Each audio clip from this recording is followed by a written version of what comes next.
Excelsior, everyone. Exodia Fake here, ready to entertain you once again with another thrilling audiobook.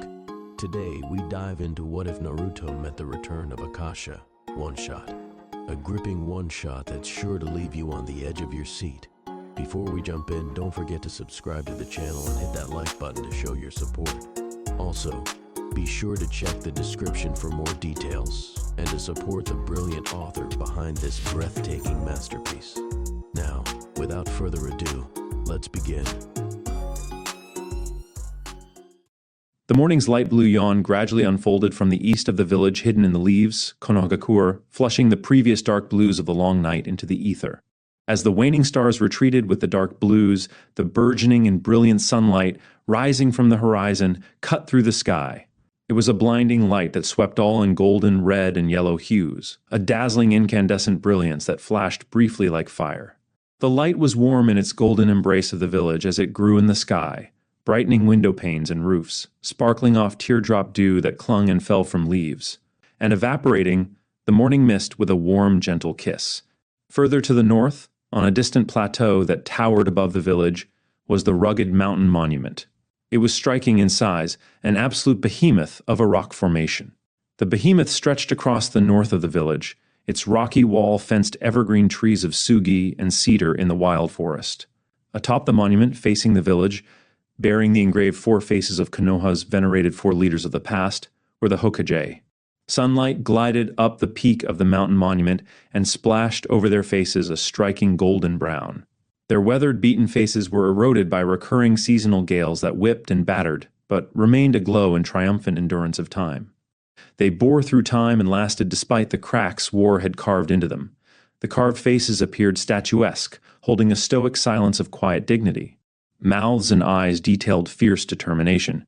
They were the village's protectors, their pupilless eyes shining in courage, held vigil over the sleepy village in stony, guarded silence.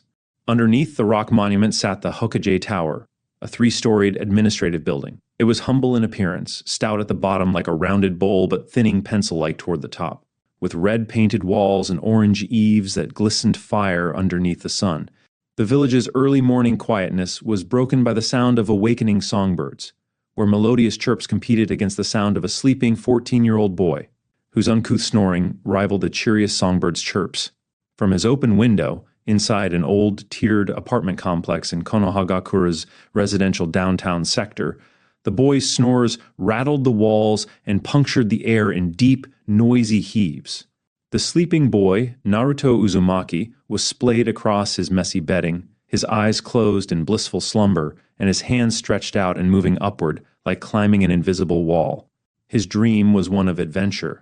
Naruto's round face was in motion as his open mouth stopped expelling snores and curved into a sleepy smile. On his pillow lay a crown golden blonde spiky hair poking out of his frog nightcap. Three canine-like whiskers marked his cheeks and stretched with the goofy grin on his lips.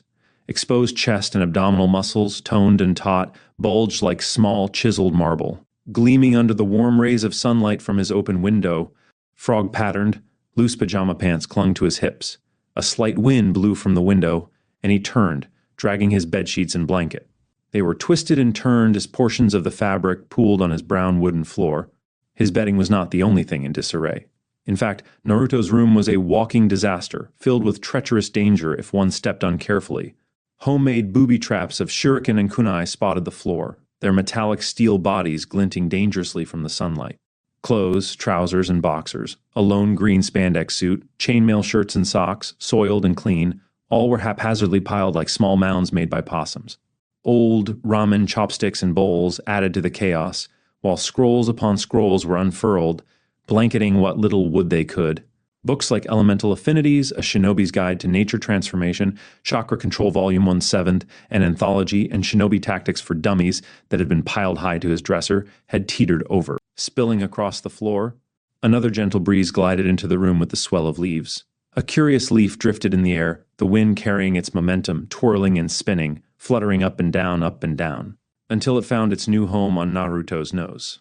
The boy breathed in and out, and then felt the slight tickle of the leaf. The tickle grew and grew, incessant in its desire to be scratched. To stop it, he brought his hand to his face, fingers stretched and palm out to swat the irritant.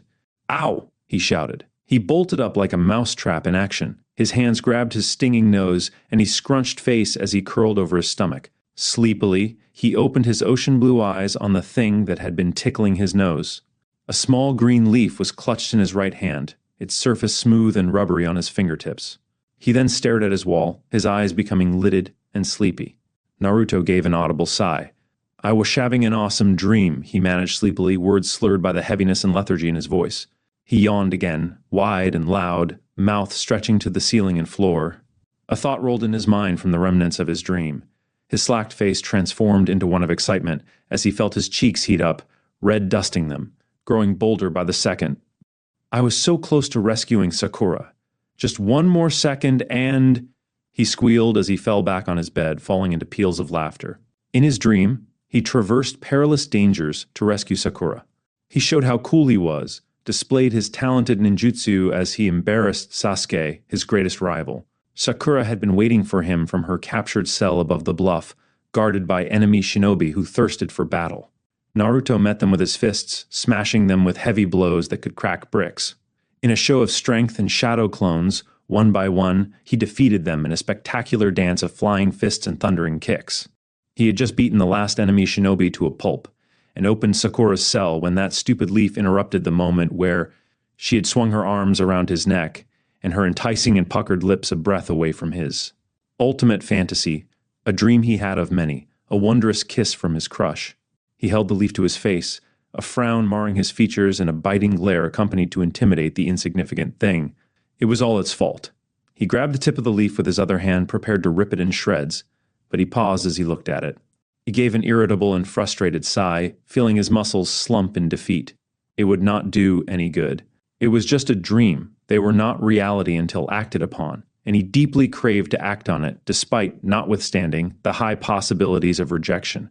Naruto was not one to let a simple rejection befall him. He was determined to fight for his love. Put out, Naruto let the leaf go and watched it fall on his sheets, wishing his dream were real and to sink back into its imaginative depths and continue his momentous rescue once more. Maybe then he could imagine what it felt like to have Sakura in his arms and her lips on his. "I know Ichiraku Ramen's opens at 10. Sakura will probably be with Grandma Tsunade training at the hospital. I'll invite her to lunch." Naruto decided eagerly, nodding his head. He was sure she'd be hungry by then, and Ichiraku was the perfect place for intimate encounters. He had seen how Asuma had invited Kurenai for a date. Sometimes Naruto could be denser than a bowl of rocks, but his intelligence in love and romance was as vast as the land of wind's deserts. When Asuma had faked a yawn, his outstretched hand falling, gliding discreetly down Kurenai's red mesh blouse back down to her ass, and Kurenai's narrowed, red eyes when she felt his hand. And left it there for a moment, an epiphany struck Naruto. Naruto had put two and two together after a few seconds. For starters, she did not hit him when he put his hand on her ass. If he had done that to Sakura, or any girl for that matter, the pain emanating from his face would be a solid reminder to never try that again. Second, besides the red-eyed warning, she did not rebuke the gesture. He had seen Kurenai once before throwing Genjutsu at unwelcome attention a few months back, when a couple of drunk guys had overstayed their welcome, harassing her. Naruto had almost asked them about the nature of their relationship before Asuma turned to him, his knee sweeping his legs off the stool. Naruto had tried to grab his ramen bowl for balance, cupping and gripping the edge, but losing his grip as he fell, the bowl tumbling over his head, splashing warm broth and noodles down his head and slithering down his back.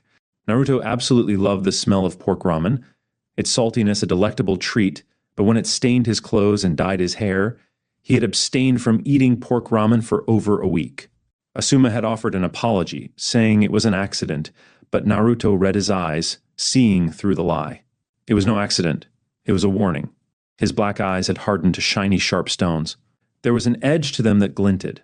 Understanding Asuma's need for privacy, Naruto had redirected his anger into loud and boisterous complaints, raising hell at the couple until the man had bought him another bowl. Now, cupping his chin between his index and thumb, how should he ask her out? As he pondered different ways he could ask Sakura for a date, the sound of a throat clearing broke his thoughts. He turned his head to the side, seeing something that made him shriek backwards in surprise. In a rush to stand, Naruto's legs twisted in his white sheets. His right foot skated off the mattress, and he tumbled over his bed to the floor, smacking the surface hard. Thump! He groaned miserably on the floor, rolling off his side to his back. The impact to his face and right side of his body smarted, his muscles thumping underneath his skin like heartbeats. An uncomfortable and awkward beat passed, while Naruto tried to regather his bearings.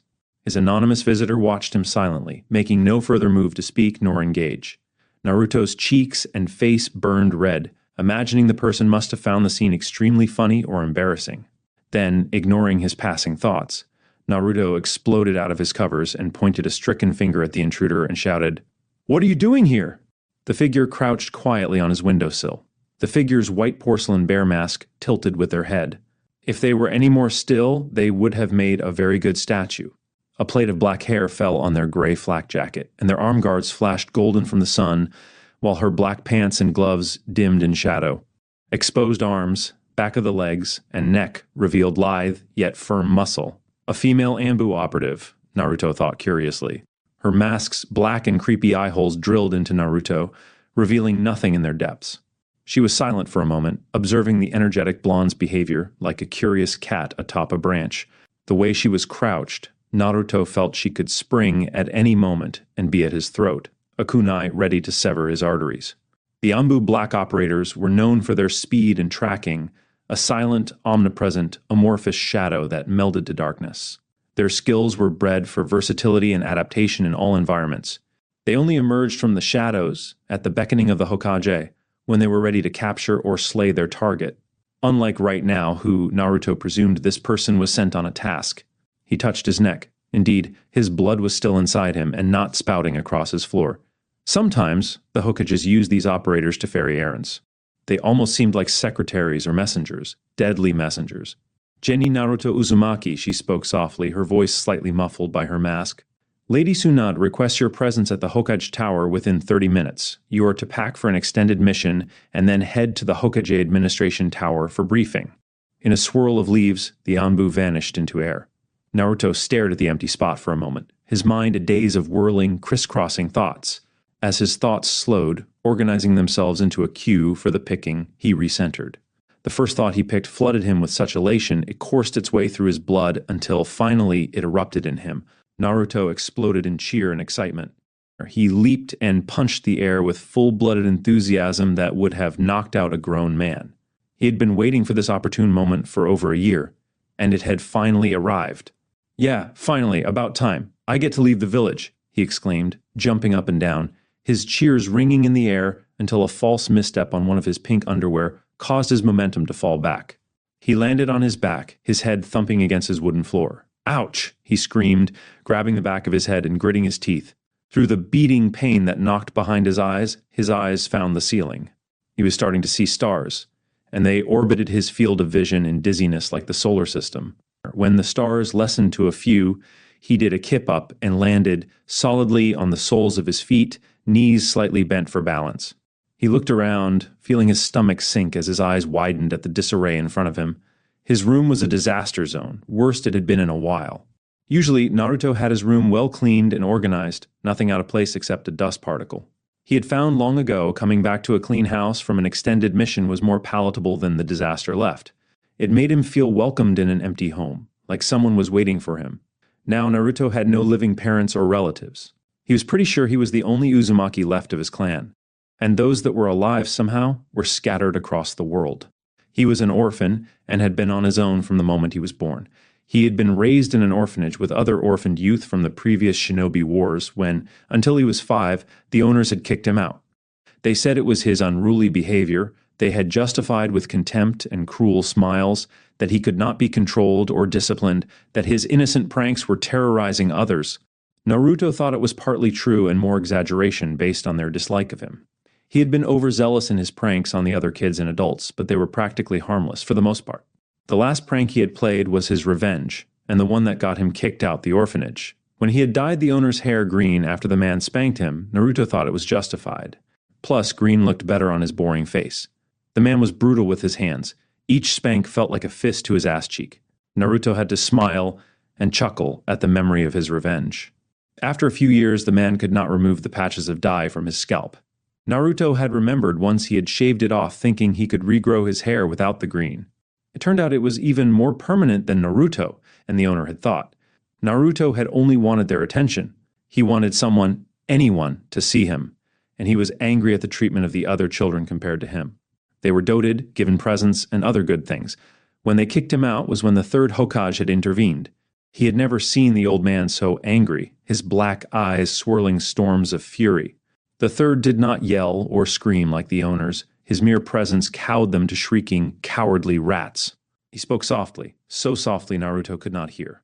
Whatever he had said, the owners had looked stricken, shrinking in pure terror, and he had turned to Naruto, anger gone, and they looked for new homes. The Hokage had placed him in the downtown Konoha district, in a single-bedroom apartment on the third floor. It was at this point when Naruto had asked about his parentage. How come he was alone? How come no one wanted him? Why were the villagers always angry at him? Most importantly, who were his parents? Everyone had parents, so who and where were his? The third had remained quiet for a long, long time, staring at the sky. Naruto had shuddered, his stomach a tightened ball of knots. Naruto was afraid he would not answer the question. He had redirected him many times before. When he responded, his tone soft and old at the same time, he had said, "Naruto, you do have parents. Splendid Konoha shinobi. They were heroes. Let no one say they were not. They died protecting this village from the dreaded Kyubi no Kitsune, the nine-tailed fox. One day you'll be as splendid as them, a person inheriting the will of fire." The day Naruto finally became a shinobi was the day he realized why no one wanted him, why they looked at him with disdain and fear, shared furtive glances, and had rage written all over their faces. Inside him was the Kyubi. Before his death, the fourth Hokage had sealed the monstrous fox inside his stomach, jailing it into a human container. He was the fox's prison. Naruto had learned the truth from the Konoha Chunin instructor turned traitor, Mizuki, who had lured him into stealing the forbidden scroll hidden in the Hokage's office in exchange for becoming a genin. Naruto could not understand why he was the one chosen to be the monster fox's container, and yet everything had made sense. The lingering scowls that scorched his heart raw that followed him in his dreams, the leers and disdainful whispers that colluded in antipathy, and the thinly veiled hatred bubbling to the surface, spewing out of strangers' mouths. The third had told him he was to be seen as a hero, but misery and hatred when married together made terrible companions. Seen as a hero? Naruto had scoffed at that explanation many times, shaking his head and rolling his tear-filled eyes. The villagers hated what was inside him, and in relation, him. Naruto was not a demon. This was an indubitable fact. He was a person. However, the villagers could not distinguish the two, which overly complicated Naruto's young life. It was then Naruto made a commitment, an oath to himself. He would become the Hokage. All the villagers respected the Hokage, loved and honored him. Then, one day, they'll have to look at him, respect him, as a person. It was not until he had his first real missions did Naruto realize why people loved the Hokage. The Hokage served as the village's protector, and they protected the things dearest to them. Learning from the fallen shinobi Haku, in the Land of Waves, Naruto had to take on the responsibility of protecting his loved ones. His current sensei, Hatake Kakashi, and Iruka sensei, his academy instructor, believed in him. His new friends from his adventures had changed their mind about him. He had changed how they looked at him, and now he had friends he needed to protect. Precious friends who meant the world to him. They, like his dreams, were his fire. Coming back to the present, glancing around the disarray of his room, Naruto sighed. He let his fingers ruffle his blonde spikes on his crown. He groaned loudly. He should have paid better attention to his room. He knew a string of late nights of studying and carelessness had caused him to fall into a routine of laziness and disorder. Naruto blamed his inattentiveness to studying 2 new ninjutsu techniques he had received from Jiraiya of the Sannin. The techniques were an apology for delaying their training trip by a year. Naruto had found the scrolls on his balcony a month ago with a short note from Jiraiya, or his more appropriate title, Pervy Sage, attached. He had first thought it was a trick from Konohamaru, as who would leave him a gift. Konohamaru was known to be a big prankster, second to him, the master. However, when he had read the letter attached to the scroll, Naruto had found his previous train of thought wrong. "Hey brat, thanks for the work and your patience. If it was not for an emergency in my spy network, I would have taken you immediately. I know your time stuck in Konoha has been hard on you. You don't need me telling you that." Naruto blew out a hard snort. Hard, hard. It was hell being trapped in this village, only going on missions inside the village while watching his friends leave for missions outside. Naruto understood the reason well, but it did not mean he liked it. He felt like a caged animal in a zoo. The Akatsuki were preparing to make their moves, and he knew, despite who he was paired under, they would not be enough to fight them off. He had to be ready. He had to become stronger, much stronger than his current self. He read on, withholding his annoyance. Now, getting to these scrolls. If you still want to become Hokage, you need versatility. A man's strength is not known for just his physical power, but how he adapts and uses new knowledge to his advantage. Don't be a knucklehead. Use that brain between your ears, brat. Here's my token of gratitude, 2 ninjutsu techniques. When I come back, I will test you to see how far you've grown. You need to step up your training, learn these, and become closer to your goal. See you soon. Jiraiya the Gallant. Naruto had been more than ecstatic. He had practically squealed and shouted for joy for minutes, yelling into his empty apartment, ignoring the pounding raps on his walls and floors from his neighbors, and frightening wandering and perching animals. His joy had permeated for days. Naruto would wake up excited from reading Jiraiya's note and have it sleeping next to him, hands tightly clenched around the letter, just for him to reread it when he started his day. He was being acknowledged for his strength and awesomeness by a high-ranking shinobi. To Naruto, these gifts weren't just ordinary or dead useful. They were acceptance, and acceptance was a phenomenal treasure he had striven for his whole life. The 2 ninjutsu techniques were derivatives of a technique he had already known, the Shadow Clone Jutsu. Apparently, conversing with Kakashi-sensei, Naruto found out they were A-rank techniques, and Naruto was positively delighted to add them into his shinobi repertoire.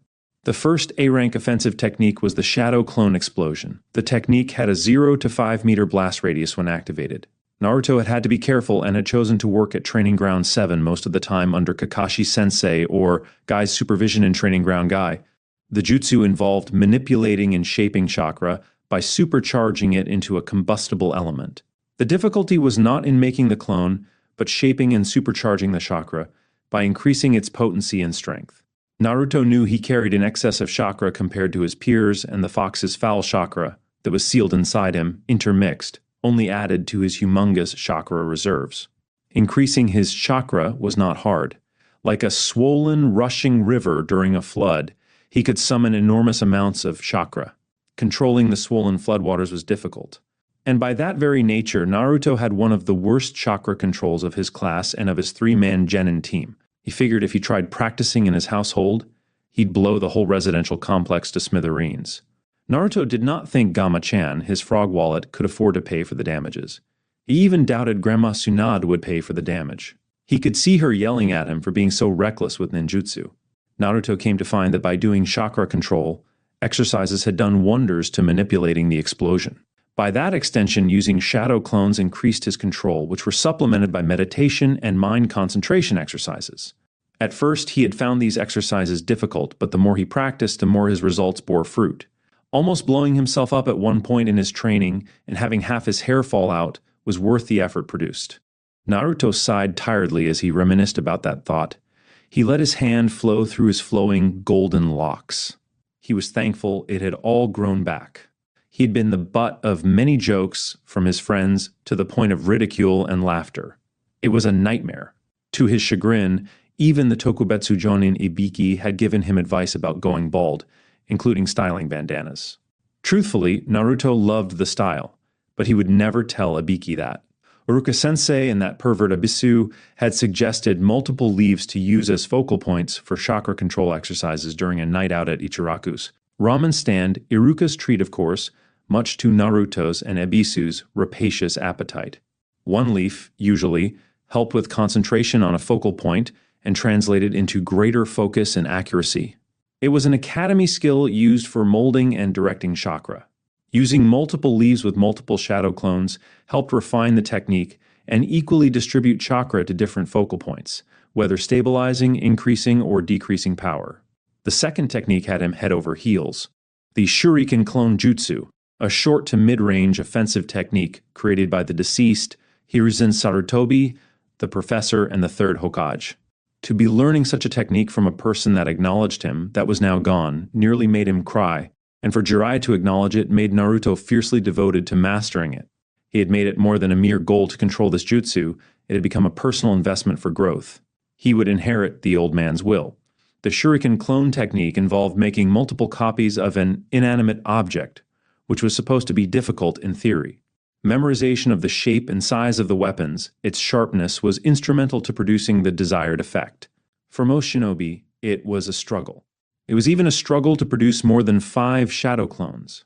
However, Naruto breezed through it easily like wind through wind chimes.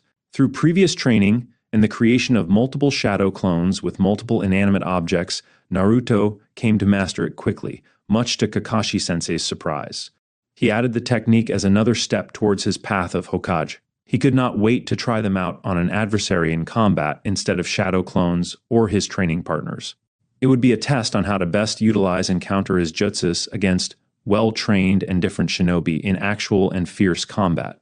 Breaking out of his reverie, Naruto brought his hands together to make the clone seal by making a cross with his index and middle fingers. He molded his chakra. There was a warm feeling gathering in his belly. It coursed through his body as he visualized and, in a puff of smoke, produced 3 solid clones. The 3 were identical in every way, including his lack of clothing. Okay, he rallied the clones like a commander to his cadets. Let's get this place cleaned. They yelled in affirmation, and in a whirl of noise and movement, they launched into the chaos.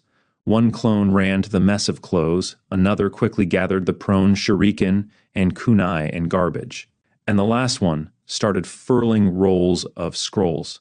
Together, they organized his room, packed his backpack, stored important items and weapons into seals. He had to, at one point, break up 2 of his clones up as they were about to escalate a fight over what type of underwear he should bring. One wanted the frog-patterned ones while the other chose a turquoise pair. Their fists were about to meet when Naruto declared they could take both, solving the crisis. Naruto sighed exasperatedly. Sometimes arguing with himself is exhausting, he muttered with a frown. He then took a few steps to his blue dresser. Naruto came upon a green spandex jumpsuit hanging down his dresser like a limp towel on a counter, and he grinned from ear to ear. Training in taijutsu with Rock Lee, Neji, Tenten, and Guy Sensei for over a year had been abundantly helpful in developing his own taijutsu prowess. To say Guy Sensei was overjoyed when he had asked was an understatement. The man had erupted in springtime youth, whatever that was. It was clearly explosive. There was fire in his dark eyes that could outshine the sun. Naruto could have sworn he saw waves crash against a rocky shore, when Guy Sensei agreed to train him with Kakashi and Jiraiya's permission. He was not the only one. Jiraiya had arranged several tutors for him, ranging from Ebisu, whom he disliked but grudgingly respected, in chakra control, to Guy in taijutsu and weapons training, to, lastly, Kakashi and teamwork building and ninjutsu training. There was a caveat, though, for Guy. Guy would only train him if he wore his awesome green jumpsuit to training. It was an alluring offer. How could he refuse? So, without hesitation or doubt, Naruto couldn't think of anything against it. He accepted. The outfit, although outrageous, was simply amazing in his eyes. The way it felt and conformed to his body was like magic. It was smooth to the touch, and it snugged against his skin like a second layer. He felt lighter and freer in his flexibility, every motion and strike unhindered, fluid like spouting and falling water. He had never wanted to take it off despite Kakashi-sensei's humorous disapproval, saying he did not need to see Guy's spirit following him. He does that almost every day. In the early morning hours before the break of dawn, Guy had him and Lee train like fanatics in their green jumpsuits. The physicality of the training was relentless, as well as the uncanny way Guy instructed.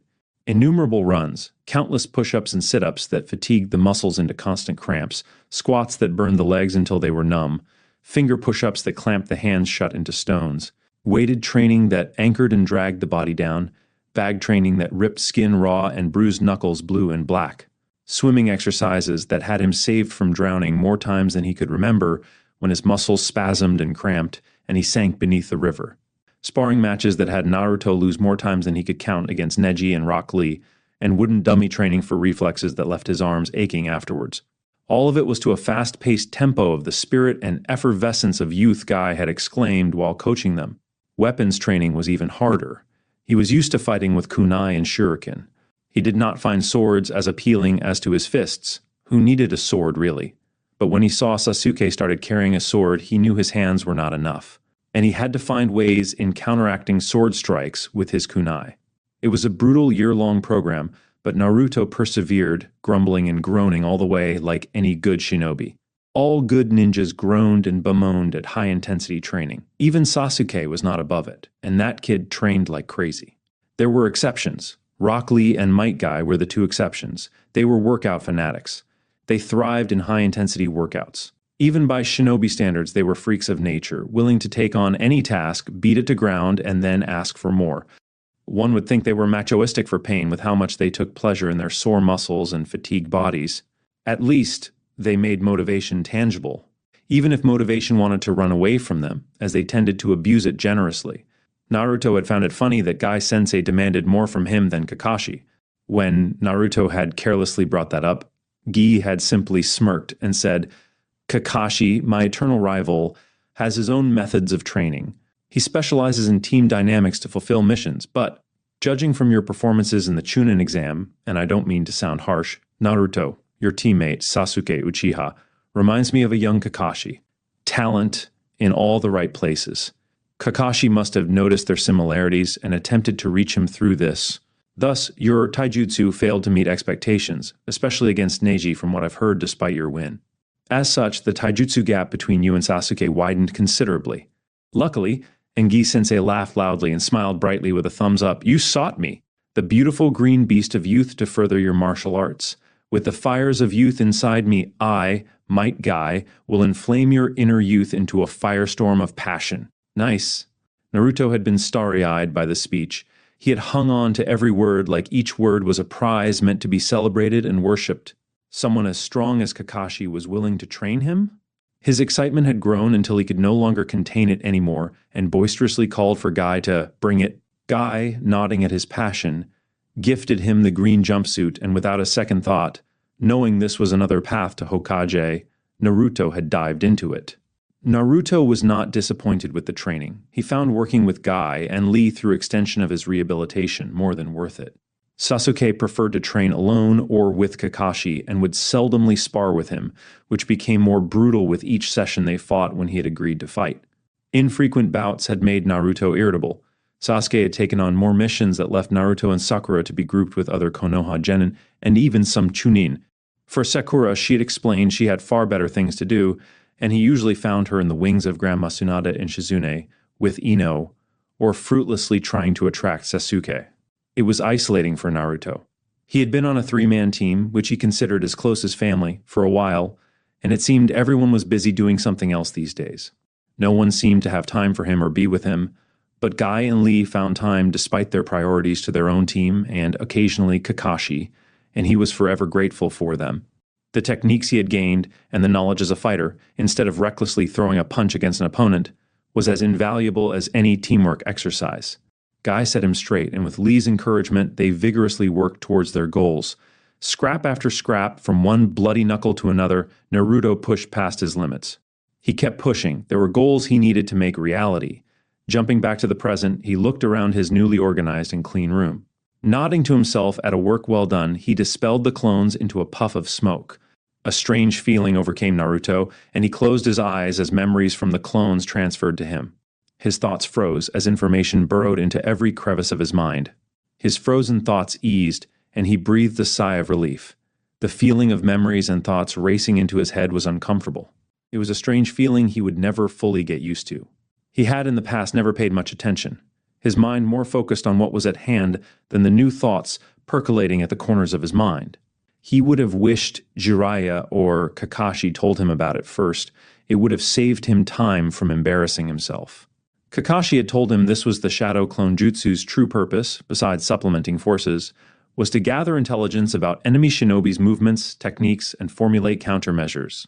Or, when ambushed, overcoming shinobi with the strength of numbers, a perfect distraction for quick retreats when the caster had vital information. Naruto had just nodded mechanically at Kakashi's explanation as words like supplement flew past him.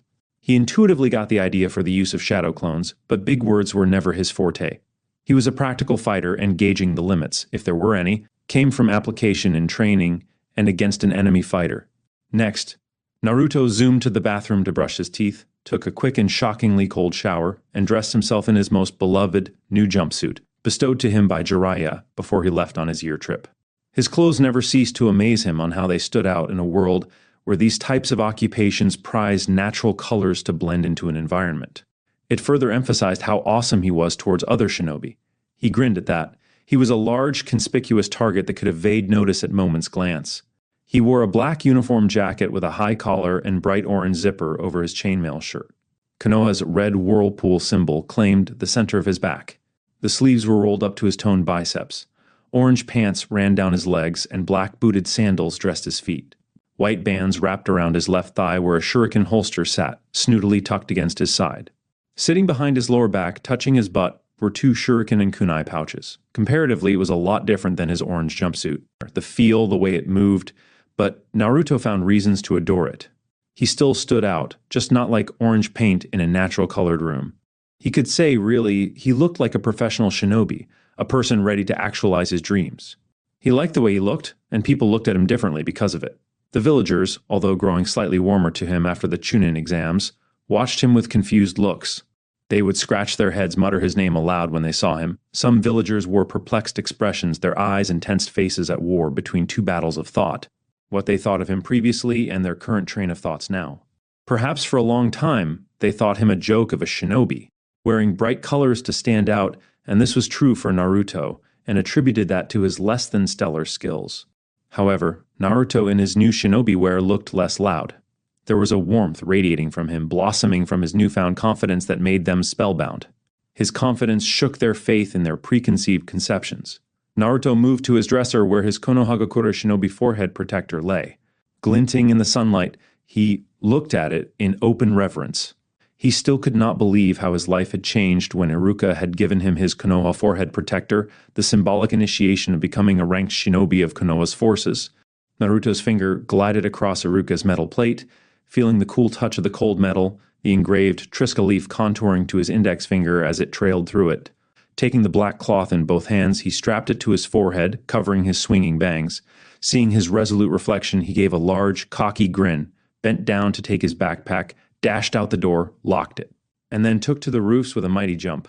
The warm sun beat against his skin as he moved from rooftop to rooftop, feeling the cool, fall wind blast his face and burrow into his clothes, touching exposed skin. His speed cut through the air as he ran and jumped, feeling air rush through his sprightly mess of hair. A rambunctious smile hung on his lips. His bright cerulean eyes glowed, thrumming alive with energy, pushing his excitement to the edge. It felt freeing to finally leave the village. It had been a while, too. Most of Naruto's missions, although necessary and honorable, were D-ranked, and it stunk. He needed a challenge. He wanted to feel the thrill of a battle again. Since the invasion, construction contractors needed extra labor to rebuild the village.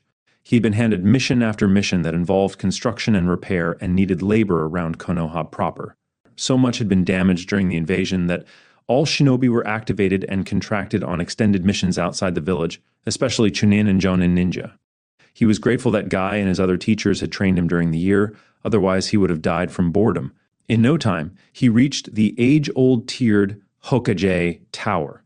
He landed at the entrance in a sharp squat, then rose until he stood tall. He looked up at the tower. It nestled below the Hokage's solemn faces, its red eaves glinting under the morning light. It had been there long before he was born. It would probably be there after he was the Hokage, with his head next to Grandma Tsunade's.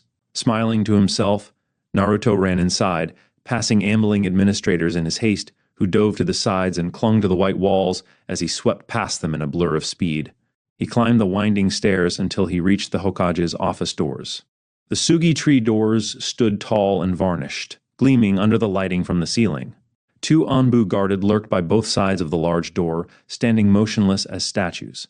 Naruto ignored them as he neared the door. Quietly, he pressed the palms of his hand and his ear to the door. He heard muffled voices through the wood. Excitement welled in him like a rising wave. His heartbeat eagerly pounded against his chest. He braced his hands on the door, inhaled loudly, and then with an offensive yell, he barged in. Naruto Uzumaki has arrived. The doors blasted open with a momentous bang. With hands on his hips, a grin that could rival the length of the Hokage rock, he stared at the occupants, waiting for their applause and attention. The main actor had arrived, and it was his duty after all to bring the surprise, to rouse them to their feet. The #1 knuckled-headed ninja had taken the stage. and Naruto certainly received their attention. A stunned silence interceded what he thought would be high respect and praise. The silence went on for moments.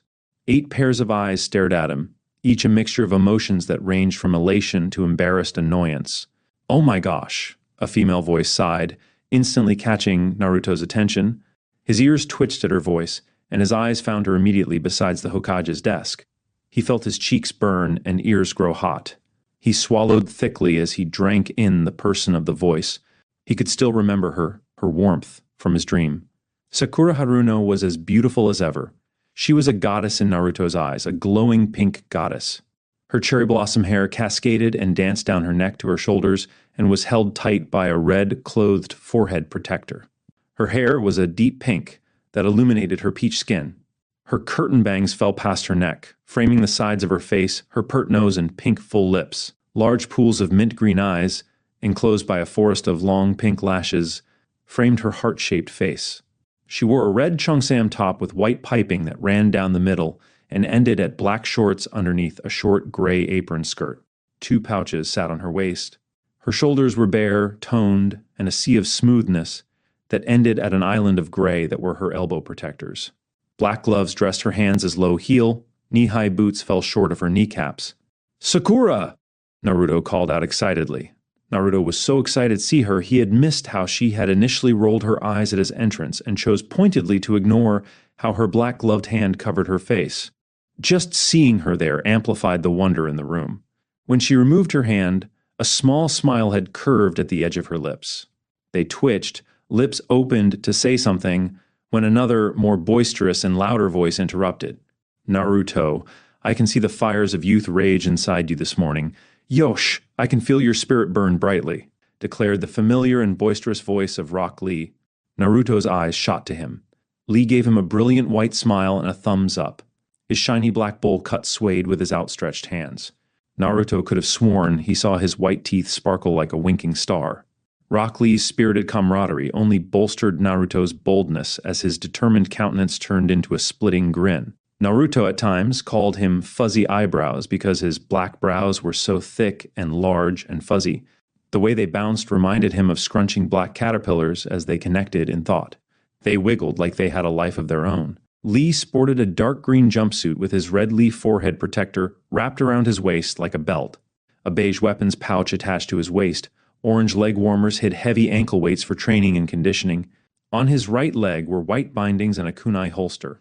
White bindings on his arms covered long and crisscrossed scars Naruto knew came from his tenacious training regimen.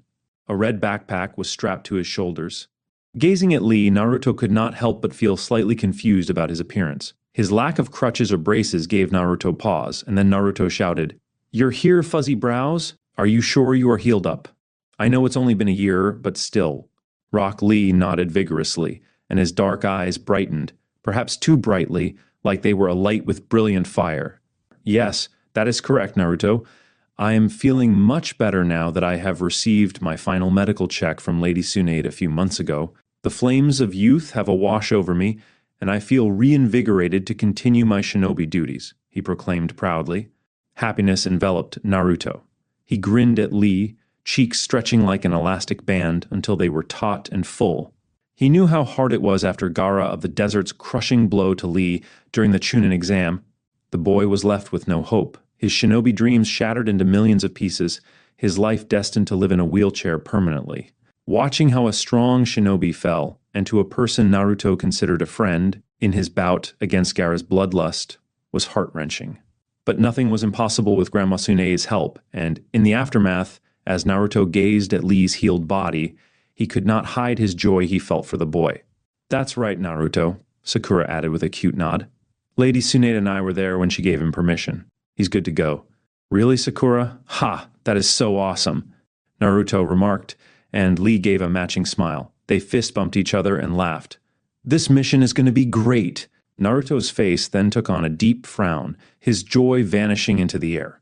Next to Lee and Sakura was his teammate and fierce rival, Sasuke Uchiha, whose normally apathetic face was down, his dark eyes closed, his head turned away, and his hands loose at his sides. There was a grimace on his pale features, one Naruto had seen multiple times whenever Naruto had become too animated. The young teen had black as night hair that spiked up in the back like wild black fire and framed the sides of his face, hanging past his jaw. His bangs were pushed back by his blue forehead protector. He wore a black, high-collar jumpsuit with the Uchiha red and white fan emblem tailored to the back and ended at the knees, flaring out in shorts, black arm warmers, and blue-booted sandals. The standard kunai pouch sat on his waist.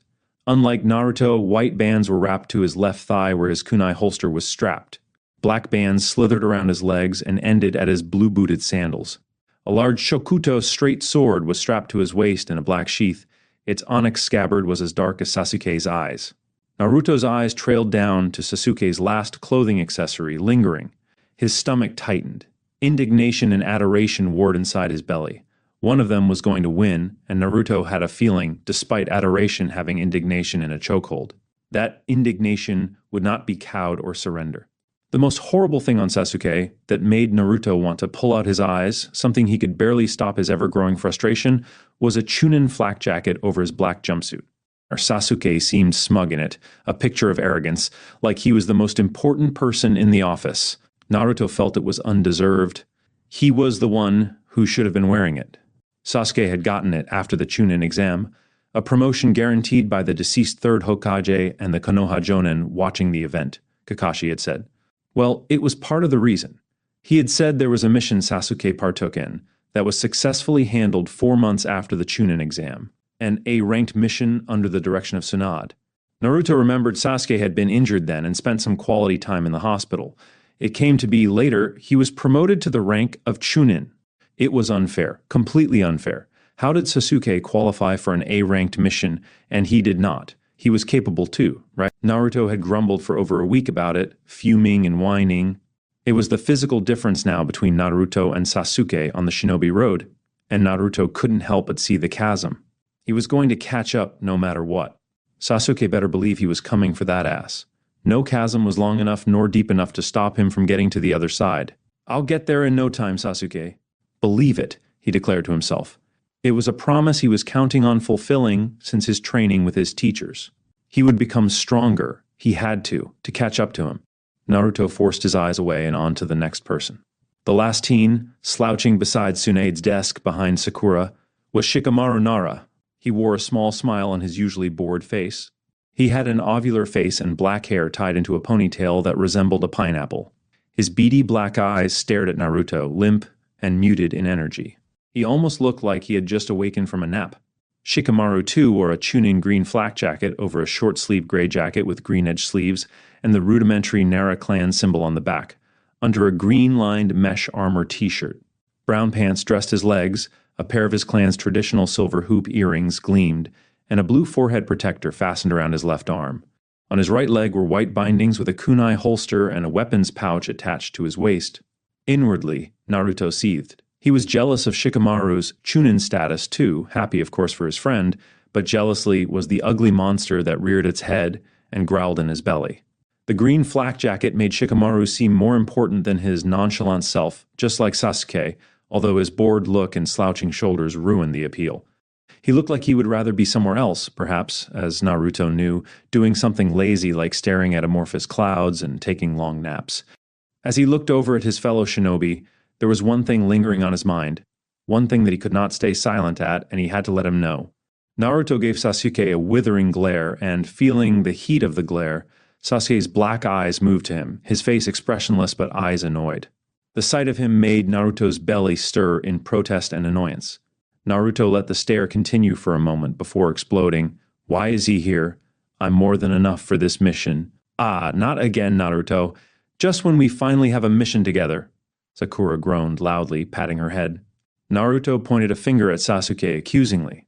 Sasuke's expression became a frown, and then a pronounced smirk as he turned his head away to the windows, saying, You're right, dead last. But Lady Hokage feared you were more brawn than brain, and needed those with brains and brawn to point you in the right direction, those that could lead you.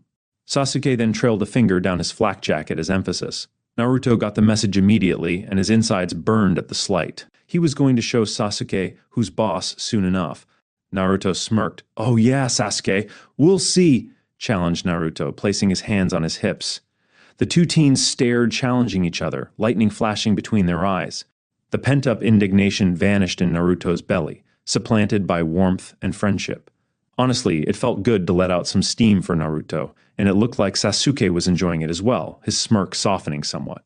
They had not had a good team mission together in a while. Naruto chuckled. "You're right, Sakura. It'll be a good team mission.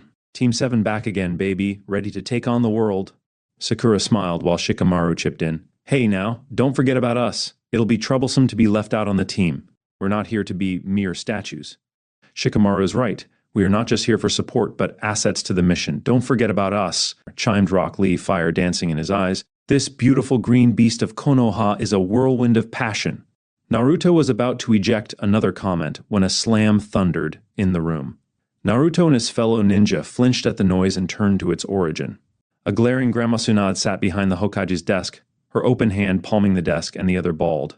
Naruto swallowed at the balled fist. The old woman could hit insanely hard. "Hey, brat!" shouted Lady Tsunade, the fifth Hokage of Konohagakure, her face a mixture of anger and annoyance as her blonde side bangs swayed. "Shut up and get your ass in here. You're late. If you came any later, I would have canceled you from the mission. Too bad you're recommended for it." Naruto recoiled a bit, feeling beads of sweat line his forehead. The old woman could be downright awful in her anger. Despite Tsunade's striking beauty, Naruto was sure it had to be chakra enhanced because how did a 50-year-old woman look 25? Her famous anger made her most frightening. Other than the power she held in her fists, a single digit of her fingertips could quake and rupture the earth into two fissures. Or she could turn mountains into hills with her fists. "I was sure I wasn't that late," Naruto muttered, under the withering glare of Tsunade. Shizune, her assistant, who flanked Tsunade's right at her desk, tried to calm her while she held her pink pig pom-pom, who curled in her arms, shaking from Tsunade's loud voice and oinking in agitation. "Lady Tsunade, he wasn't that late," she reasoned, laying gentle brown eyes on their leader. "He was only a minute off." Naruto gave a grateful smile to Shizune, but soon wiped it off his face when Tsunade growled at him and hit her desk. There was a loud crack, the desk trembled, the floor shook and rumbled underneath his feet, and Naruto looked at the small crater and spiderweb cracks surrounding her fist with increasing fear to body flicker out of the building. He gulped slowly and felt the room heat up as his neck and ears became uncomfortably hot. Now, little Tsunade, there's no need for that kind of coarse language," came an old, gravelly voice. "You are the Hokage. Be more professional in dealing with the youth. You're a role model, after all. Act like it. They certainly look up to you and not just your power and titles." Another voice snorted, thinly veiled contempt swam in its undertone. Naruto shuddered at its tone. He knew that type of voice well. It was a voice worn by some of the villagers regarding Naruto as scum and lower than dirt. He brought his eyes to the man as he said, "Titles are important, as is the power that is derived from them. They provide hierarchy and structure, act as systems of authority. Is this what has come of the leaf and the children of the greats? Children who cannot differentiate who their superiors are?" "Relax, Vara, he is merely a boy," said the old voice. Naruto switched back his gaze. "He'll grow with time and learn, as do all teenagers do. As all shinobi are destined to do? Inevitably, time will tell. This era has made these ninjas soft as fragile snowflakes and as weak as sedimentary rock. Perhaps the will of fire burns in him too, like his heritage." A pause. "Or he's just another wilting flame in the long line of shinobi regression, a grain of sand in the enormity to the desert of their predecessors." Naruto looked to the right and saw two old men, one lounging in a chair and the other standing tall as a mountain beside him. They looked to be over 100 years old by how age defined their faces, like time had cut and chiseled every age line and crease. The old man lounging in the chair had long, snow-white hair tied in a triangular-shaped knot and a sea of white coming from the shore of his pale face, ending at his chest. A grisly scar of pink skin ran down his wizened face. The most particular feature on the man were his amber eyes. They shined like fire. He was dressed in a spectacular robe made of crimson and gold silk that pooled at the floor, trimmed in gold and ebony. It looked unbelievably expensive and refined, something a noble or a daimyo would wear for important ceremonies. Its beauty was conspicuous. A simple black cane sat across his lap.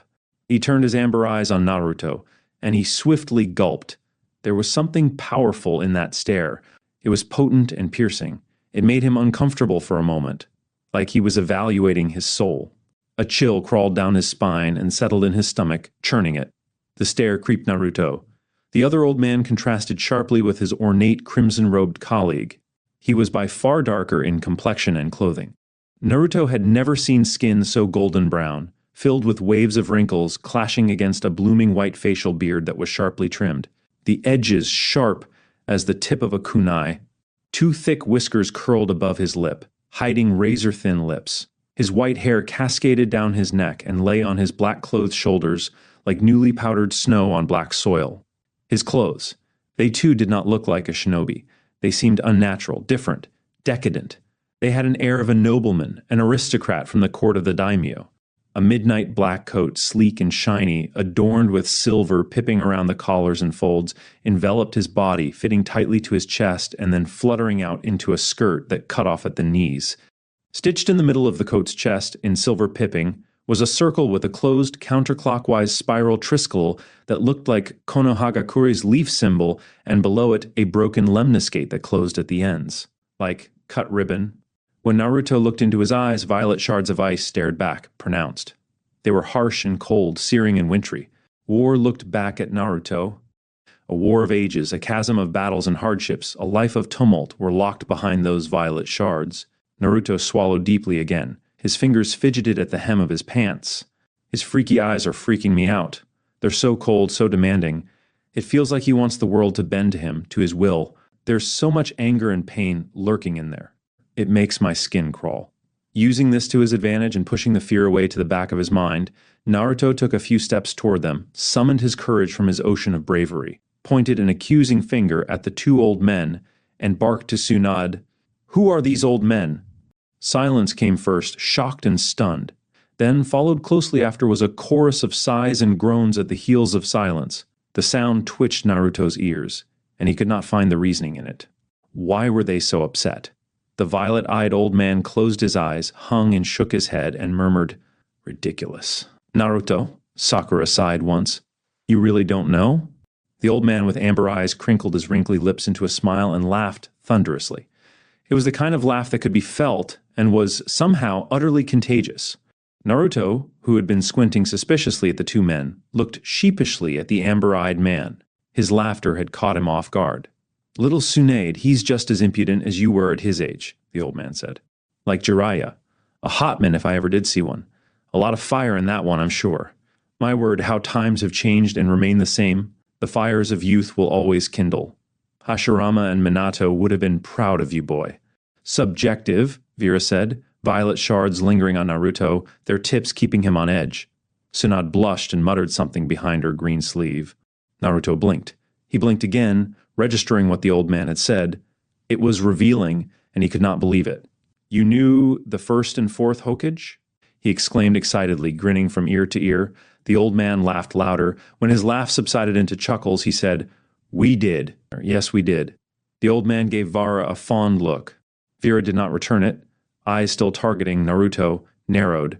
There was something in that look Naruto did not like. It was like he was seeing through him. "Hashirama, Tobirama, Vara, and I were boys back in the day," the old man continued, nodding to himself. "During the Warring States period, it was tough times, an era of constant warfare for supremacy, and even then, it did not abate conflict. We clawed our way from battle after battle, life always hanging on the line of death. The first nor the second were reluctant to talk about this period," Tsunade added, clasping her hands and resting them on her small nose. "Despite the long history written about this era, I could always see it in Grandpa and Uncle's eyes, how it made them hard men, the pillars of our village." Vara's eyes seemed to grow a shade darker. "The Warring States period, a bloody era of clashing clans and rising villages. Might was strength, and strength was everything. It was the birth of the hidden villages, and we shaped and forged our purpose to form Konoha." Repeated the amber-eyed old man with a nod of his head. "It's where we got our start, escaping one bloody era to the next, but that's all in the past. Let's hope, despite the invasion from the sand and sound villages, we let peace speak, then keep its mouth closed. All it takes is one voice of light to reach out to those buried in the darkness." "Amazing. You must be ancient," Naruto interjected, staring wide-eyed and open-mouthed at the two men. Naruto had been following the conversation closely. However, he had tuned some of the things out. History had never been a strong point for the young shinobi. Books were important only insofar as making him a rounder shinobi to fight. What was more appealing were the people who had experienced that history and seeing them in person, and how age had crept in with time and danced its fingers over their bodies, but not their souls. They were shinobi of a heroic era. Naruto, this is really uncouth, Rock Lee managed tightly, dark eyes looking between the astonished old men, the tightening face of Tsunade, whose hazel eyes had morphed into volcanoes, and Naruto's awed expression. Sasuke put his hand on his face and released a small grumble that sounded like idiot. Shikamaru sighed and slouched a bit more, his shoulders nearly dropping to the floor. Sakura looked cross between wanting to swat Naruto on the back of the head and dissolving in embarrassment by how red her face had taken. It was Shikamaru's loud, open sigh that caused Naruto to look at him. Naruto, you know who they are, right? Shikamaru asked expectantly and quite patiently. Naruto looked at Shikamaru, crossing his arms and shaking his head. How was he supposed to know some old nobles that he had never met? So, who are they? Naruto questioned, much to the disgruntlement of his audience. Geez, Naruto. Were you not paying attention to Iruka-sensei's lectures? Asked Sakura. Her hair danced on her shoulders as she shook her head in disapproval. Naruto chuckled awkwardly again, feeling his ears burn. A little, he managed in a small voice. Foolish, chastised Vara, looking at the amber-eyed man. The amber-eyed man merely grinned. Troublesome, Shikamaru said, placing his hands on his hips, slouching his shoulders and shaking his head, dismay etched on his face. Naruto knew Shikamaru rarely liked describing and explaining things. He had often found it too troublesome, or someone important, judging by their clothes. With a lot of money, Naruto guessed thoughtfully, cupping his hand to his chin. The old man seemed pleased by his answer, his smile broadening. If they know Grandma Tsunade and the first and second Hokages, then they must have been former shinobi during the Warring States period that happened like over 100 years ago. Not bad, said Sasuke, smirking. I guess you do have some brains, idiot. Blue eyes darting to Sasuke, Naruto scowled at him. Hey, I know some things. If it was not for Kakashi-sensei forcing me to read, I'd be as dumb as a rock. Kakashi-sensei and Iruka-sensei did state that Hokages were more than their strength. Intelligence was another trait. Shikamaru snorted good-naturedly. I agree with the Uchiha. Not a bad answer at all, said Shikamaru, a slight curl of his lips. But there's more, much more to the story. Tsunade flashed a scowl at Naruto. Chills ran down his back. The volcanoes in her eyes were erupting as she barked, Naruto, show some damn respect for Lord Kuzan, Konoha's Flame Tempest, and Lord Varahamihira, Konoha's Cosmic Shinobi. They, along with Tobirama and Hashirama Senju, Uchiha Madara, are the co-founders of the village. It is because Lord Varahamihira that you wear that leaf triskel engraved in your headband. Naruto's hand rocketed up to his headband. His calloused fingers ran through the engravement, the symbol of the hidden leaf village. No wonder it was familiar, he thought excitedly, seeing the similar symbol on Lord Varahamihira's clothing. The two symbols were one of the same, and for a village to attach Lord Varahamihira's symbol meant something significant to Naruto. What? Naruto shouted at the old men, taken aback. His eyes went wide. You're co-founders of Konoha? How come I've never seen or heard about you before? Naruto, Lee spoke up. He was in our history books. You remember reading them, right? Of course he doesn't, Lee, Sakura added, and Naruto's shoulders slumped to the floors. Otherwise, we would not be having this conversation. Naruto felt his cheeks heat up. He chuckled, trying to hide the squirming feeling that rolled in his belly. Oh yeah, I remember, he lied quickly. I just forgot, that's it. The look on Sakura's face made him redden even further as his fellow Genin and Chunin looked on disbelievingly. History lessons taught by Iruka and the rest of his teachers were boring for Naruto.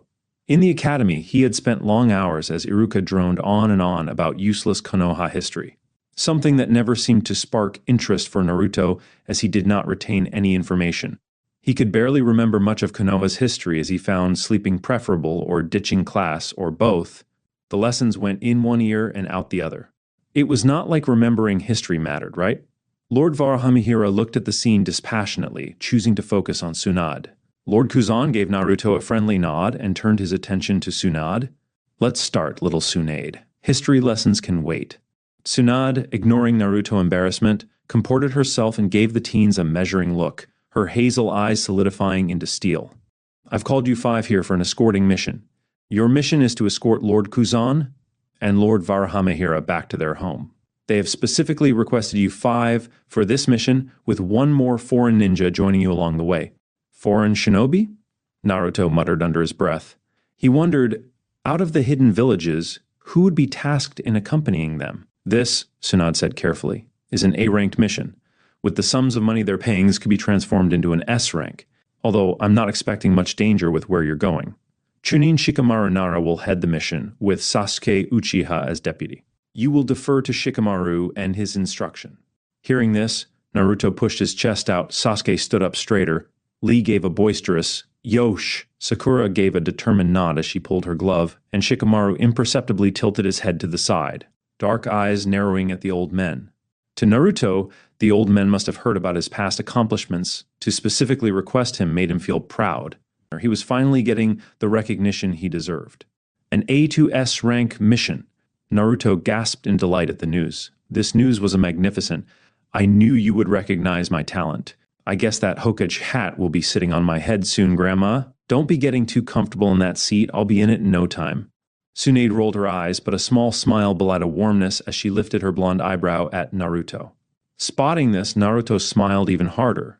He beat his chest with his fist, feeling Tsunade's necklace against his chainmail shirt, a token of her acceptance of him. It was only a matter of time before he sat behind that desk, leading the village in a new era. Naruto laughed merrily and then asked, will there be shinobi to fight, or maybe bandits? Will there be danger? Lord Kuzan shook his head, a smile adorning his face. Nothing of the sort, Mr. Uzumaki. You 6 shinobi will be escorting us to our homeland, where we might live our last days in peace. Lord Kuzan lowered his eyes to his knees. A tired, rough sigh escaped his lips. Lord Varhamihara placed a hand on his shoulder and closed his eyes. The gesture made Naruto think that there was something more that was unspoken, a trust between friends. Lord Kuzan raised his eyes up, looking at the people gathered in the room. They flickered with emotion, glimmering and then darkening, and finally back to a dim warmth.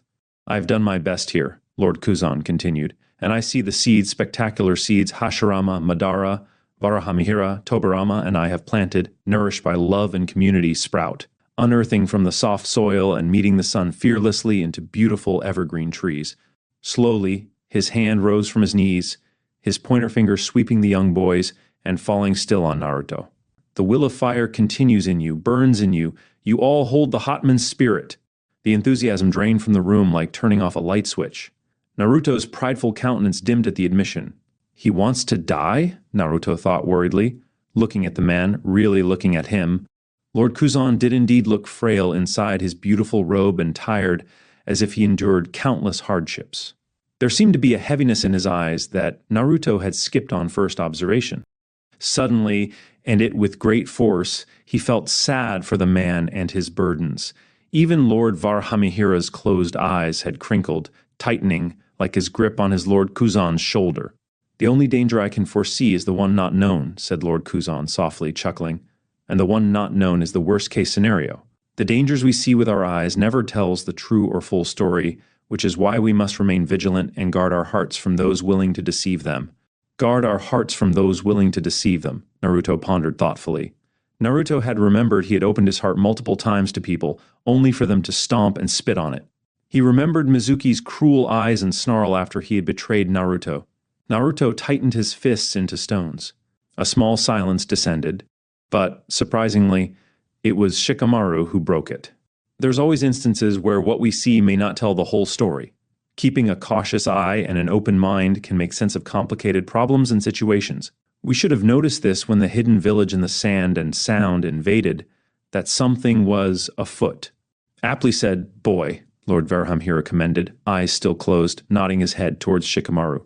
Kuzan clapped his hands appreciatively. Rightly so, Vara. Very well said, son of Shukaku. I see your intelligence rivals your father's. Hopefully not his lazy disposition too. Although, to his credit, he was able to outgrow it. War can change a shinobi, as did the Third Shinobi War changed him and many others. But I digress. A shinobi should always be mindful of the dangers they face, for disaster is one step away. A shinobi is always at the edge of peace and war, and the thorns of wars are always sharp and waiting to pierce the body of peace if they grow too complacent. Shikamaru smiled lazily, but there was a hint of pride sparkling in his dark eyes. Unfortunately, it does. Kuzan smiled back and then turned his eyes to Tsunade. Tsunade nodded at him and continued, Lord Kuzan and Varhamihira's home are outside the village, southwest of Konohagakure, past the Shodai's forest. I hope you're prepared because you leave now." "What?" Naruto exclaimed, startled by the expedience. He stumbled backwards, aghast. "Isn't that too soon?" "Mr. Uzumaki," Lord Kuzan replied, beating Tsunade as her lips moved to respond. "I do not have long. Vera and I have been here long enough. Too long. We have seen so much. Time, regrettably, has not favored me, which is why we hasten our journey." "Oh, right, sorry," Naruto said hurriedly. He watched Lord Kuzan stand, back slumping forward a bit, heavily leaning on his cane, his veins bulging on his wrinkled hand, and walked towards Tsunade. He wondered if Lord Kuzan would make this trip alive by how tightly he held his cane. Lord Kuzan's steps fell silent as he stopped in front of Tsunade. Tsunade and Lord Kuzan gave each other a long look, eyes clouding, faces holding emotion that looked like it was about to burst.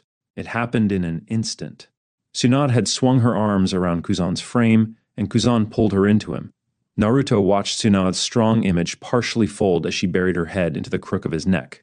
Naruto turned his head away, knowing that this would be the last moment they shared together, feeling like he was intruding on something personal. In silence, they set down the stairs, heels clicking off the wood surface, like a marching army during a funeral procession, following behind the billowing tails of Lords Kuzan and Varahamihara's robes. Naruto's eyes trailed the ground, his teeth chewing his bottom lip gently. "I thought this mission would be exciting. I don't want to take these old men to their graves." "What kind of mission is that?" Blue Eyes rose from the ground and found the solid backs of the two lords.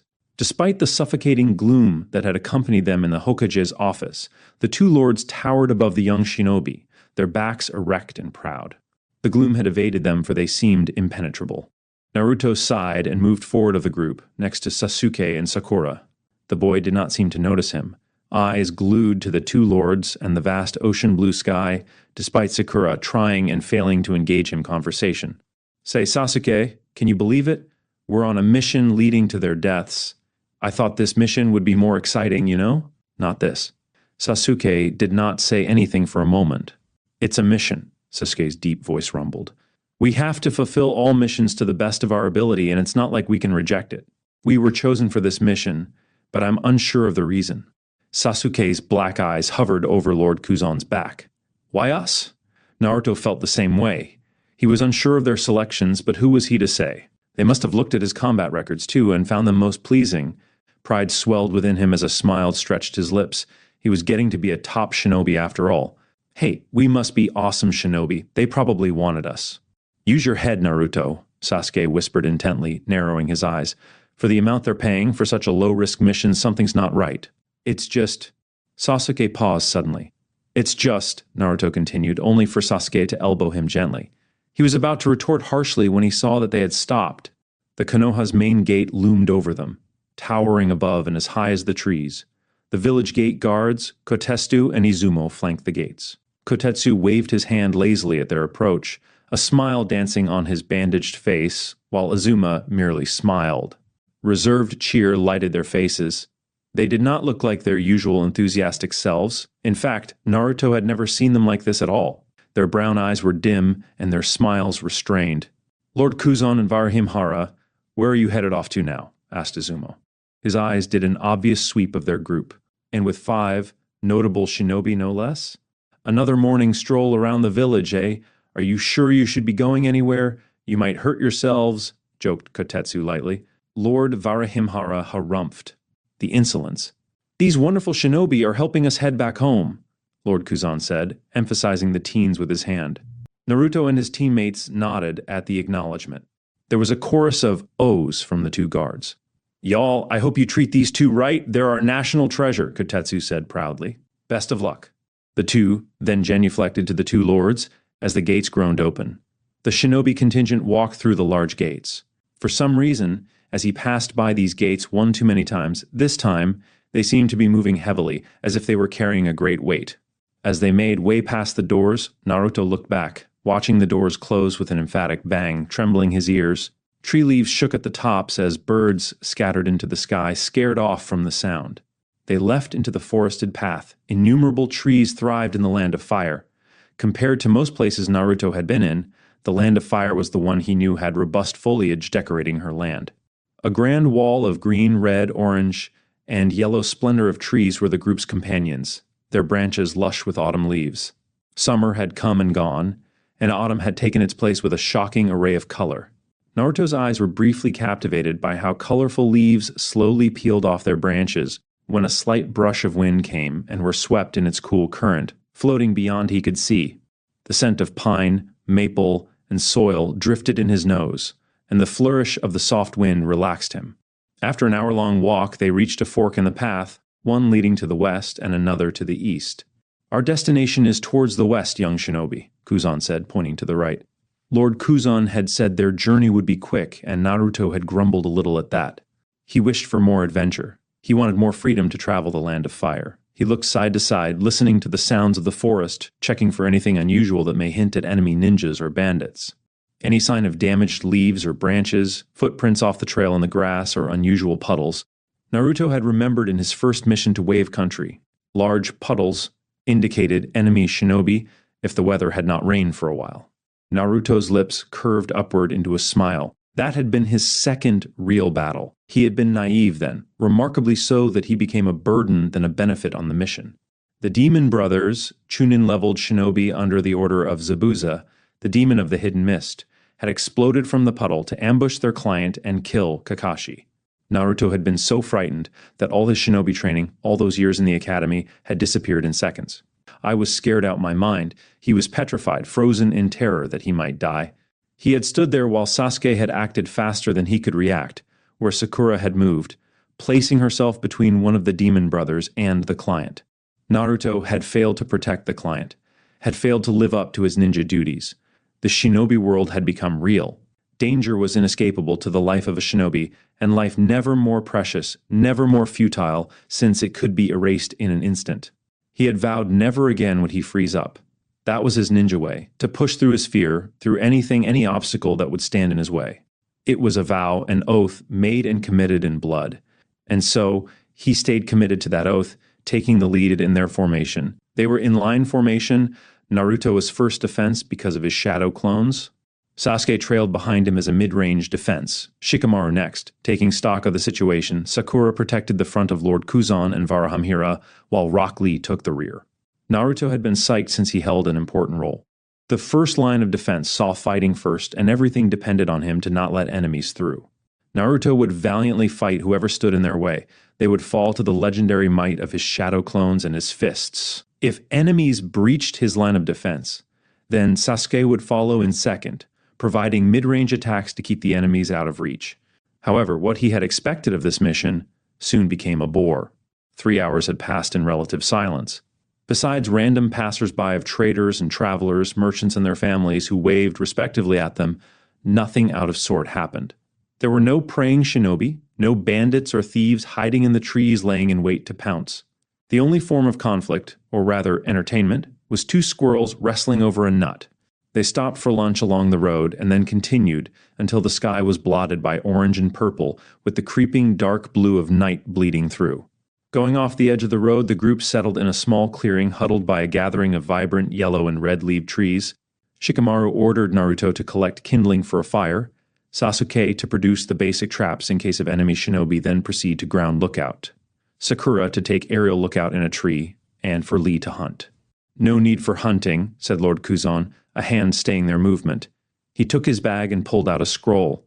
Pushing chakra into the scroll, thick cuts of raw beef, a bag of rice, and a variety of vegetables, large onions, bulbous beets, fresh carrots, and leeks. Pulling out a kunai from his robe, Lord Kuzan's hand blurred, his slices silent as the chopped cuts fell softly on the scroll. The food hovered in Naruto's mind as he walked through the forest, finding spare branches on the ground and breaking off thin, skeletal branches from smaller trees and bushes. His mouth watered and he swallowed, feeling his belly growl at the thought of cooked food. It gave another angry growl, kicking his stomach, and Naruto hurried to finish his task, dashing this way and that to find good kindling. A worthwhile trip brought Naruto back with arms full of kindling. He could barely see from how high it was piled up. He eagerly deposited them into the center of the fire pit and prepared to light the fire when Lord Kuzan stopped him, a pale hand raised firm. "Allow me, Naruto." And a swift punch to the wood caused fire to leap from his fist to swallow the wood. The fire crackled and burned merrily, licking the air as its flaming tongues danced. The shinobi settled around the fire as the meat and vegetables jostled in the pots, staring in awe at Lord Kuzan. Sakura and Sasuke had come down, finding a seat in their circle. "Whoa," Naruto said, jumping up. "How did you do that, old man? You didn't use a hand seal." "Yes, what an astounding technique," Lee added, his eyes burning. As Naruto says, the lack of hand seals must show your absolute control of your chakra. Sakura nodded along, green eyes shining. Usually, refinement in art and power reduces hand signs. That's what Lady Tsunade had mentioned while training me. The fifth Hokage is correct. You don't need hand signs the more you grow in power and mastery, brats, said Lord Varahamihira, sitting cross-legged next to Kuzan. The light of the fire flickered and danced across his face and violet eyes. When you've become more experienced as a ninja, kneading chakra and molding it to your will becomes infinitely easier to control. Hand signs become redundant, unnecessary, especially when battle is upon you. One's native elemental affinity also increases and enhances your control. Mastery, thought Naruto curiously. Will my power look like that when I have become stronger? It was one of the most spectacular things he had seen yet. The old man did not use hand seals, just his fist. Even Sasuke had a look of mild intrigue than his usual reserved expression, which spoke more of the old man's talent could hold his interest. By how the fire danced in his dark eyes, he looked expectantly at Lord Kuzan. Shikamaru looked on curiously at the fire and then on Mr. Kuzan. He could not wait for dinner. Sakura sat cross-legged, hugging her knees, but her head moved forward, interest along with fleck of gold from the fire, gleaming in her eyes. "A Kakeki Genkai?" Sakura asked curiously. Lord Kuzan chuckled as he watched the teens, while Lord Varahamihira smirked. When Lord Kuzan had their attention, he held his hand out, palm up, outstretched to the fire. He did not touch the fire, but had it a senbon needle away. A small flame flickered in his hand, bright and radiating like a small light. "Indeed, Miss Haruno, the power that I have does come from blood, but there are others, who are not kin, who have this ability. Young ones, I have come from a village far away. Where I lived, there were many who have this talent, to birth fire into existence, to stoke it into fury. They have powers born from nature, fire, earth, water, air, energy, the 5 natural cycles. A harmonic convergence of nature separated into distinct people and forms." Lord Varahamihira raised a white eyebrow. "My friend, you forgot another element." Lord Kuzan jolted up in his seat. "You are right, Vara. My mistake. Oh yes, how could I forget space?" Lord Varahamihira nodded at this. "Now, going back to the topic," Lord Kuzan continued. "This, displaying the fire in his palm, is called firebending."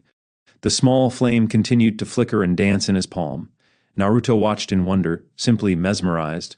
The generation of flame reminded him of forming the Rasengan by gathering chakra to his hand. The way Kuzan held the flame, and how loose it was in his hands, made Naruto realize the level of control between him and the old man was astronomical. "Contrary to popular belief," Kuzan began, "firebending does not rely solely on strength and hatred to generate the flame, but a strong will, one's inner courage or flame," he chuckled, "brings the energy out from our chi, creating new energy. The flame represents us, our nature, and our fortitude to live by our own destinies. No one flame is ever the same, like any individual. Fire is the element of power. Firebenders channel fire through will and desire. Very similar in using chakra, though. For chakra, it requires the user to start early and slowly build it." Those words triggered something in Naruto. A strong feeling of nostalgia barreled into him, of the old man Hokage and his encouraging words on the village's axiom, founded by the first Hokages.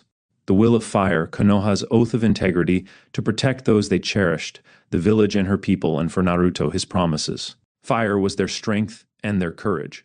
Fire was life. Fire destroyed. Fire smoldered until extinguished. When gone, fire rebirthed like new leaves in spring. "Chai?" Lee said puzzledly, the campfire's light flickering over his face, alighting his spellbound eyes. Sensei had once said using chi was difficult as it required a different sort of effort or energy to tap into than harnessing chakra like shinobi do. A slow smile spread across Kuzan's features. The glow of the fire made his amber eyes shine. "The land where we come from chakra and chi are similar metaphysical energy inside people. However, they are utilized differently. Shinobi and samurai use chakra, the physical and spiritual, yin-yang, to create ninjutsu and increase their power, whether it be speed, stamina, or physical strength. Chakra is more malleable than chi when connecting with nature and enhances a shinobi's physical and spiritual attributes. Chi does the same, but it is broad and lacks the theatricality shinobi use when creating techniques. There is also the fact that Sea of Chi never runs out. It can grow over time in consistent practice, but it can be inhibited, Lord Varharhira added, through fatigue, stress, pain, sleep deprivation, lack of motivation, and disconnection with the world. Unlike Chi, people are born with predetermined chakra reserves. Large reserves give shinobi more variety, while smaller reserves build on refinement and reservation or storage of chakra. Think of shinobi, especially in your team, who has large and small chakra reserves and what they can and cannot do.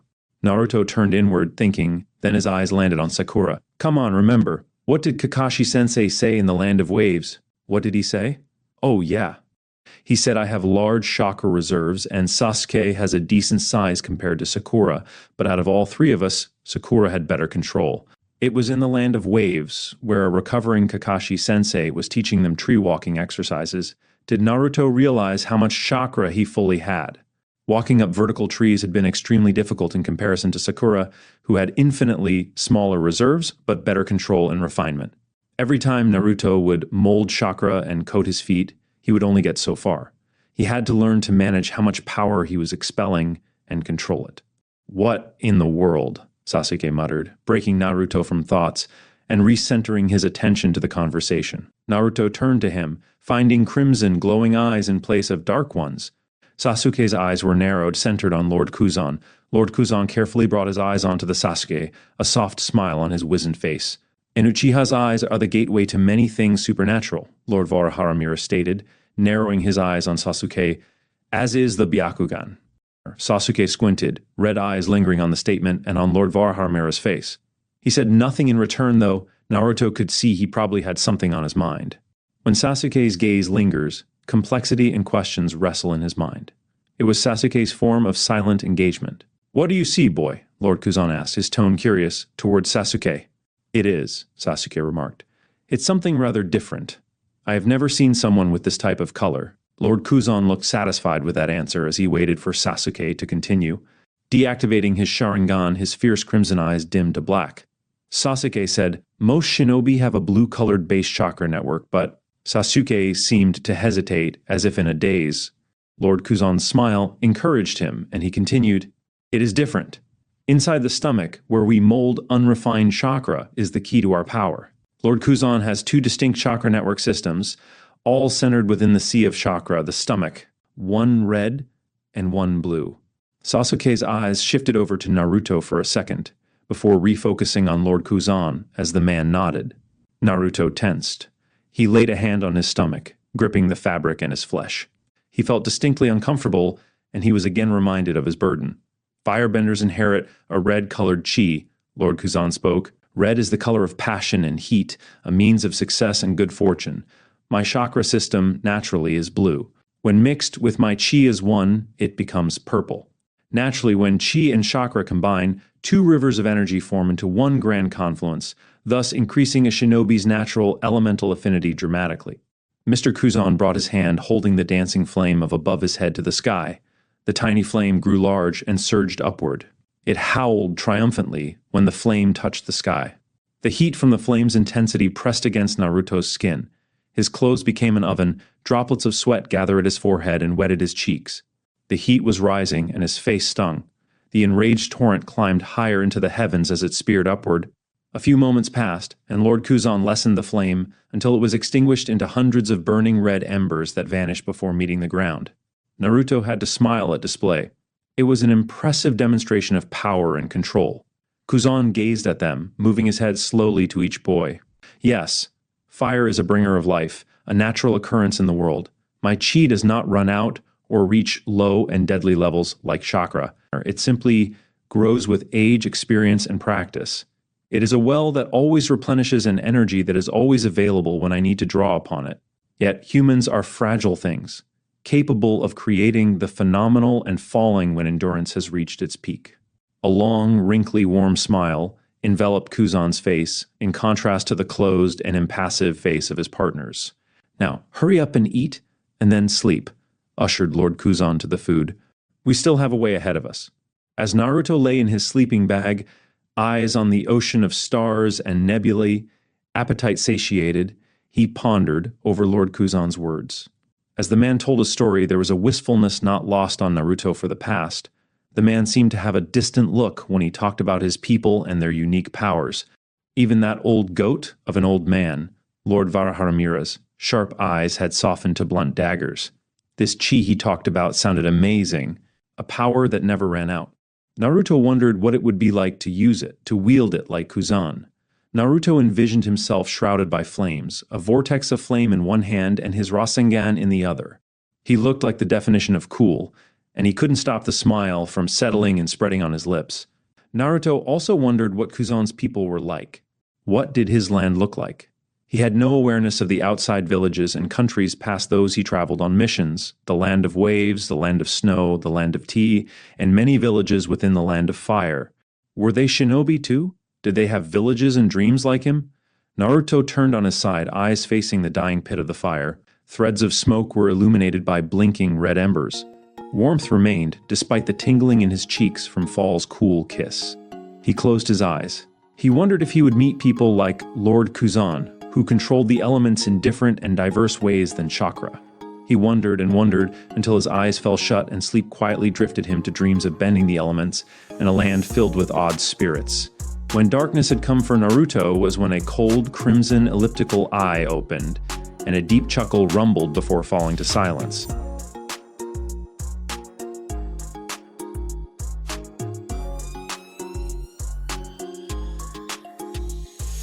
Thank you so much for taking the time to listen.